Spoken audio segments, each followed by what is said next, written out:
नमस्कार, मैं अतुल कुमार यादव आप सभी का स्वागत करता हूं। आज हम लोग आईयूपीएससी बिल्कुल बेसिक से पढ़ेंगे, यानी कि जानेंगे आईयूपीएससी होता क्या है। तो सबसे पहले आईयूपीएससी के बारे में जानने से पहले हमें कुछ चीज़ों को जानना होता है। आईयूपीएससी का फुल फॉर्म क्या होता है आपको पता है? नहीं पता तो हम बताते। International union of paper and applied chemistry, ये होता है आईयूपीएससी का फुल फॉर्म। क्लियर? तो इस चीज़ को आपको ध्यान रखना है। अब हमें आईयूपीएससी में बहुत चीज़ों का ध्यान रखना होता है। हमारे पास सबसे पहले यहाँ पे लिखा है वर्ड रूट्स। इसका मीन्स होता है एल्क, यानी कि जो हम लोग एल्केन, एल्कीन, एल्काइन से पढ़ते हैं उन्हीं में से आया वर्ड रूट। वर्ड रूट में क्या आता है? एक कार्बन की चैन है तो मेथ होगा, 2 कार्बन की चैन है एथ होगा, 3 की प्रोप है, 4 की ब्यूट, 5 की पेंट, 6 की हेक्स और 7 की हेप्ट। 8 को ऑक्ट बोलते हैं, 9 को नॉन और 10 को डेक बोलते हैं। ये आपको याद होना चाहिए। जैसे कि आपसे बोला जाए बेटा 6 कार्बन की चैन है, तो 6 कार्बन की चैन होती कैसे है? देखो 1 2 3 4 और 5 और 6 कार्बन लगा दिए। अब इसके साथ आप हाइड्रोजन लगा सकते हैं। हमने हाइड्रोजन इसके साथ लगा दिए, तो ये बन गई हमारी 6 कार्बन की चैन। अब ये जब चैन है तो इसमें क्या क्या करना है हमें? अभी कुछ नहीं करना, सिर्फ चैन को पढ़ो। हमने चैन बना ली, अब उसका बना लिया स्ट्रक्चर। ठीक है, हमारे पास है प्राइमरी सफिक्स, जिसमें सिंगल बॉन्ड के लिए हम एन का यूज करते हैं, डबल बॉन्ड के लिए इन लगाते हैं, ट्रिपल बॉन्ड के लिए आइन लगाते हैं। अगर हमें इसका नाम लिखना हो तो कैसे लिखेंगे? देखो, जब सिंगल बॉन्ड होता तो वहां पे एक सिग्मा होता है, सिग्मा एक होता है। डबल बॉन्ड में एक सिग्मा और एक पाई होता है, और ट्रिपल बॉन्ड में एक सिग्मा और 2 पाई होते हैं। देखो, जब इनका नाम लिखेंगे तो लिखना पड़ता है, हमारे पास एक फार्मूला है एल्क। एल्क में आ जाएगा आपका वर्ड रूट, शॉर्ट फॉर्म में लिख लो वर्ड रूट। अब एल्क लिखा हमने, प्लस कर दोगे बॉन्ड। ये जब देखो ये किसमें है? ये चैन है। ये कैसी चैन है? मेन चैन है, इसमें ब्रांच नहीं। इसे पढ़ते हैं मेन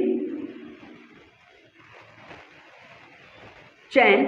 और मेन चैन लिखने का फार्मूला क्या होता है? देखो, मेन चैन लिखने में अगर आपको मेन चैन कहीं पर लिखनी है तो उसके लिए फार्मूला होता है एल्क प्लस प्राइमरी सफिक्स, और अगर उसमें दिया है सेकेंडरी सफिक्स तो वो भी ऐड हो जाएगा। अब सेकेंडरी सफिक्स में क्या आता है? उसमें आते हैं फंक्शनल ग्रुप। सेकेंडरी सफिक्स में क्या आते हैं? फंक्शनल ग्रुप्स आते हैं। और जब बात आती है साइड चैन की, किसकी बात आती है? साइड चैन की, तो उसमें देखना पड़ता है क्या क्या लगा है। साइड चैन में सबसे पहले हम बेसिक चीज़ों को ध्यान में रखते हुए लिखते हैं। तो यहाँ पर अभी कोई दिक्कत नहीं, यहाँ पे सीधी चैन है, हमें कुछ नहीं लिखना। तो मेन चैन लिखना है, उससे पहले हम उसका नंबरिंग लिख सकते हैं। एन का प्रयोग करते हैं इसमें। तो 1 2 3 4 5 6 कार्बन की चैन है। 6 कार्बन की चैन को क्या पढ़ते हैं? हेक्स पढ़ते हैं। तो यहाँ पे क्या लिखेंगे? हेक्स। सिंगल बॉन्ड है तो क्या लगाएंगे? एन लिखेंगे। और ये क्या हो गया? हेक्सेन। क्या बन गया? हेक्सेन बन गया। तो इसमें कोई डाउट नहीं होगा। अगर तुम अब देखो, अभी तक हम एक सीधा सा सिंपल सा स्ट्रक्चर लिए, ठीक है, यानी कि हेक्सेन हो गया। अभी हमें पहचानना है कि मेन चैन कौन सी होती है और ब्रांचें कौन सी होती, उन सब बात के बारे में हमें देखना पड़ेगा। ठीक है, तो सबसे पहले यहाँ पे बात की गई है डिग्री ऑफ कार्बन। एक टॉपिक और यहाँ पे लिखा है डिग्री ऑफ कार्बन। तो डिग्री ऑफ कार्बन क्या होता है देखते। देखो, जैसे कि यहाँ पे 3 हाइड्रोजन, जब एक कार्बन के साथ 4 हाइड्रोजन, कितने होंगे? 4 होने चाहिए, लेकिन है कितने? यहाँ पे 3 ही लगेंगे। कैसे? जब इसका स्ट्रक्चर खोलोगे तो ऐसे हम लोग लिखते हैं, बाहर लिखते हैं CH4, लेकिन जब कभी ब्रांच और लाइन के साथ लगते तो 3 लिखते हैं, 1 2 और 3। यहाँ पे कितने आएंगे? 2। तो जब एक कार्बन के साथ 3 हाइड्रोजन होते हैं तो क्या होता है? उसकी डिग्री कितनी होती है? इसमें बताओगे? ये 1 डिग्री का पड़ेगा, ये 2 डिग्री का है, 2 हाइड्रोजन 2 डिग्री का, 1 हाइड्रोजन 3 डिग्री का, और कोई हाइड्रोजन नहीं तो कितने का हो जाएगा, 4 डिग्री का वो कार्बन हो जाएगा। ये ध्यान रखना, जब उसके पास CH3 है तो वो 1 डिग्री का है, CH2 है तो वो 2 डिग्री का है, CH है तो 3 डिग्री का है, और काली कार्बन है तो वहाँ पे कितना है, 4 डिग्री है। तो आइए देखते हैं, यहाँ पे 1 डिग्री, यहाँ पर 1 डिग्री, यहाँ पर 1 डिग्री, यहाँ पर 1 डिग्री नहीं होगा, देखो दो तरफ से लग गया, इधर से लग गया इधर से, तो यहाँ पे 2 डिग्री 2 डिग्री 1 डिग्री। अब इसकी कितनी होगी, 1 2 3 4 degree, 2 degree 2 degree 2 degree 1 degree. फिर देखो ये 4 का है, 1 2 3 4 तो ये 4 डिग्री, ये 1 डिग्री, इसके आगे कुछ लगा तो ये 2 डिग्री, ये 2 डिग्री। अब यहाँ पे देखो 1 2 2 हैं इसके पास हाइड्रोजन लगे हैं, 2 पीछे, एक इधर तो 2 हाइड्रोजन है, और इसकी 1 डिग्री। तो इस तरीके से आप इनकी डिग्री फाइंड कर सकते हैं। इस बेसिक पे आप इनकी क्या कर सकते हैं, डिग्री निकाल सकते हैं। तो डिग्री कंफर्म हुई। अब हमको IUPAC में जैसे कि कहीं पे इनका प्रयोग कैसे करना, आइए आपको बताते हैं कि इनका हम प्रयोग कैसे करते हैं और कौन कौन से फार्मूले लगा के इनका प्रयोग हम कर सकते हैं। ठीक है, तो सिंपल सी बात है, जैसे कि अभी हमारे पास एक स्ट्रक्चर दिया है, क्या दिया है, स्ट्रक्चर दिया है। अब यहाँ पे कुछ ऐसा फॉर्म में लिखा है CH3 whole twice CH, CH2 का होल ट्राइस लिखा है और CH लिखा है। तो सबसे पहले ये CH लिखो, एक CH इधर लगा दो, एक इसके ऊपर लगा दो, और ये वाला H कहाँ लगा दो, यहाँ, ऐसा बन गया। फिर देखो ये CH कितनी बार है, ये 3 बार है, CH2 और CH2 और क्या हो जाएगा, CH3। ये इस फॉर्म में बन जाएगा, बन गया इस फॉर्म में। कुछ आया समझ कैसे ये बना है, देखो हमने खोला, इस वाले कार्बन पे देखा, एक लग जाएगा, एक इधर लग जाएगा, इसकी बैलेंस रिपोर्ट हो गई। अब नंबरिंग करना है, 1 2 3 4 5 6, 1 2 3 4 5 6, कहीं से नंबरिंग कर लो, तो ये वाली हम साइन उठा लेते हैं।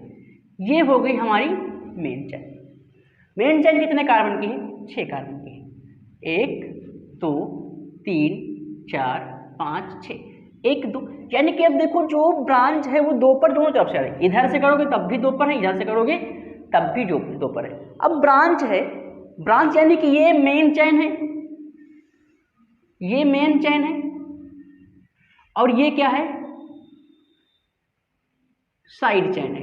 क्या है, ये मेन चेन और ये हमारी क्या है, साइड चेन है। तो अब इस साइड चेन को देखो, जब मेन चेन और साइड चेन दोनों हो तो कैसे लिखते हैं, जब साइड चेन लिखते हैं तो सबसे पहले लिखते हैं उसकी पोजीशन, क्या लिखते हैं, पोजीशन, और पोजीशन के बाद लिखते हैं एल्केन में से AN को रिप्लेस कर YL को ऐड कर देते हैं, तो पोजीशन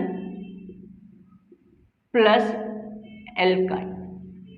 ये ध्यान रखना होगा, इस चीज को आपको गौर से ध्यान देना होगा, नहीं तो फंस जाएंगे। तो सबसे पहले पोजीशन मतलब कि वो नंबरिंग कौन सी हो रही, कहाँ पे है, 2 पे है तो 2 लिखेंगे। क्या लगा है, मेथेन लगा है, तो मेथेन की जगह पे क्या हो जाएगा, 2 मेथाइल। अब इसके बाद आ जाएगा मेन चेन, मेन चेन कितने कार्बन की, 6, तो हेक्सेन। अब लिख सकते हैं हेक्सेन। अगर चाहें तो हम यहाँ पर आइसो का भी प्रयोग कर सकते हैं, किसका प्रयोग कर सकते हैं, आइसो, और ये क्या हो जाएगा, आइसो हेप्टेन। आइसो यानी कि जब कभी साइड चेन में एक मेथिल समूह आ जाए तो वहां पर हम क्या लगा सकते हैं, आइसो का प्रयोग कर सकते हैं। तो ये आपको ध्यान में रखकर ही IUPAC की नंबरिंग करना है। जैसे कि आपको ऐसा स्ट्रक्चर कोई दे दे,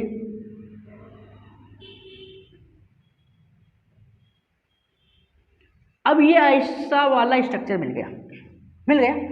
जब ये ऐसा आपको स्ट्रक्चर मिल गया तो आप क्या करेंगे, नंबरिंग करेंगे। किधर से करेंगे, 1 2 3 1 2 3, चाहे इधर से करें चाहे इधर से, सब कहीं से बीच में। अब देखो ये 2 पे कुछ लगा है एक तरफ से, चाहे आप इधर से इसको मेन चैन मान लो, चाहे इधर से मेन चैन मान लो, किधर से आपकी इधर से बनती। अगर हम इसको इधर से मेन चैन मानते हैं 3 कार्बन की, कोई दिक्कत नहीं। कुछ लोग कहेंगे सर हम इधर से मानेंगे, कोई दिक्कत नहीं,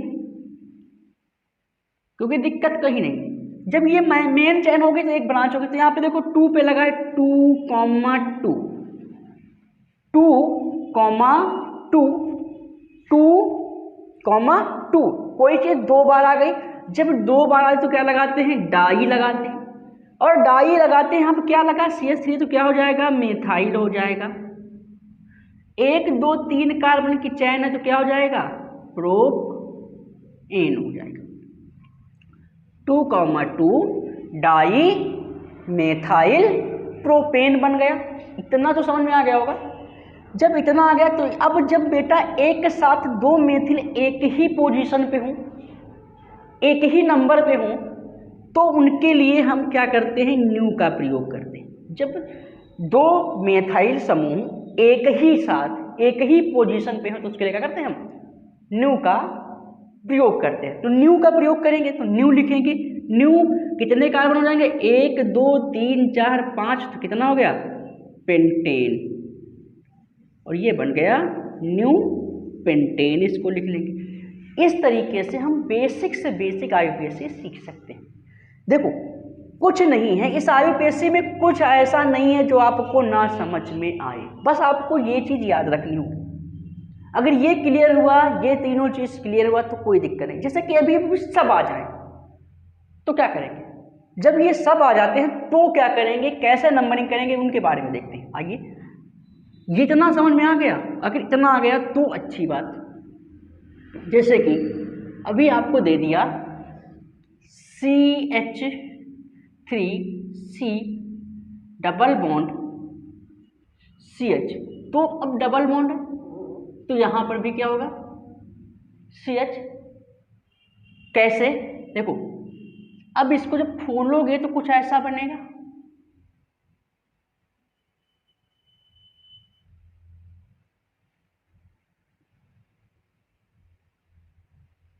और इसका क्या हो जाएगा, देखो इस पे यहाँ पे 2 3 4 और ये कुछ ऐसा बन जाएगा। अब ये ऐसा स्ट्रक्चर अगर बना दिया तो क्या करोगे, जैसे तुम्हें ऐसा स्ट्रक्चर दे दिया, तब इनकी लिखना है IUPAC, तो इनकी फिर से वही नंबरिंग करनी है। अब देखो डबल बॉन्ड, ट्रिपल बॉन्ड और सिंगल बॉन्ड तीनों आ गए, तो शुरुआत कहाँ से करेंगे, ट्रिपल बॉन्ड से नंबरिंग यहाँ से कर लो, 1 2 3 4 5। सबसे पहले होता है एल्क और फिर होता है बॉन्ड, तो लिखेंगे एल्क 5 है, 5 कार्बन को क्या पढ़ते हैं, पेंट पढ़ते हैं। 5 कार्बन की चैन को क्या पढ़ते हैं, पेंट पढ़ते हैं। फिर वहां पे लगा है 3 in 1 आयन। इस तरीके से हम इनके नाम कर लेंगे। जब डबल बॉन्ड और ट्रिपल बॉन्ड आएगा और सिंगल बॉन्ड होगा तो हम इस तरीके से क्या करेंगे, उनकी नंबरिंग कर लेंगे ताकि हमें ज़्यादा दिक्कत ना हो। ये बेसिक सा रूल है IUPAC का। कुछ ऐसे रूल हैं जिनको आपको पढ़ना पड़ेगा, फॉलो करना पड़ेगा, नहीं तो आप फंस जाएंगे। जब ऐसी चीज़ों को आप ध्यान रखेंगे तो आपको IUPAC बनाने में दिक्कत नहीं होगी। जैसे कि कभी कभी अब क्लोज चैन आ जाती है, क्या आ जाती है, क्लोज चैन। अब ये कुछ ऐसा स्ट्रक्चर बना दिया गया हमें, या ऐसा स्ट्रक्चर दे दिया गया, या ऐसा स्ट्रक्चर दे दिया। तो अब इन स्ट्रक्चरों में आपको क्या करना है, कैसे IUPAC करोगे, नामकरण करोगे। यहां पर भी कार्बन है, कार्बन की संख्या यहां पर है, बस उनके हमें नाम देखना है कि कौन कौन से यहाँ पे नाम आएंगे, ये ध्यान रखना है। कार्बन यहाँ पे हैं, देखो 1 2 3 1 2 3 4 5। लेकिन जब भी कभी ऐसा होगा तो हम पहले ही उसके लिए क्या करेंगे, साइक्लो लिख लेंगे। 5 कार्बन की चैन तो साइक्लो क्या हो जाएगा, पेंटेन। 3 कार्बन की चैन है तो क्या हो जाएगा, साइक्लो ब्यूटेन। और 4 कार्बन की चैन, 3 कार्बन की चैन है तो साइक्लो प्रोपेन, क्या हो जाएगा, प्रोपेन, और 4 की है तो क्या हो जाएगा साइक्लोब्यूटेन। तो ये आपको ध्यान रखना है।